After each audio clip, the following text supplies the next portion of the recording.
નમસ્કાર, આપ જોઈ રહ્યા છો નેશન પ્લસ ન્યૂઝ. હું છું આપની સાથે હેતલ ભગત. વડોદરામાં અમેરિકાના સ્ટુડન્ટ વિઝાના નામે એક યુવક પાસેથી નાણાં પડાવી લેનાર એજન્ટ સામે ફરિયાદ થતા ક્રાઇમ બ્રાન્ચે ઝડપી પાડી છાણી પોલીસને સોંપ્યો હતો. વડોદરામાં દર્શક ખાતે રહેતા સોમિલભાઈ પટેલે યુએસમાં સ્ટુડન્ટ વિઝાનું કામ કરતા ભાવિન પરીખનો સ્ટુડન્ટ વિઝા માટે સંપર્ક કરતા તેણે પ્રોસેસ ફી પેટે 1.5 લાખ અને ડોક્યુમેન્ટ મેળવ્યા હતા.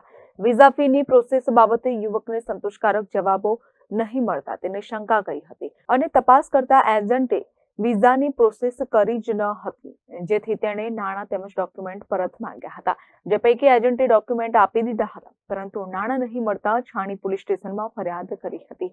આ ગુનામાં ક્રાઇમ બ્રાન્ચે ફરાર આરોપી ભાવિન પરીખને ઝડપી પાડી છાણી પોલીસને સોંપ્યો હતો. Bureau report, nation plus news, Vadodara. સમાચારોના સતત અપડેટ મેળવવા માટે અમારી નેશન પ્લસ ન્યૂઝની યુટ્યુબ ચેનલને સબસ્ક્રાઇબ કરો, બેલ આઇકન દબાવો અને જોડાયેલા રહો ફેસબુક, ઇન્સ્ટાગ્રામ અને ટ્વિટર પર.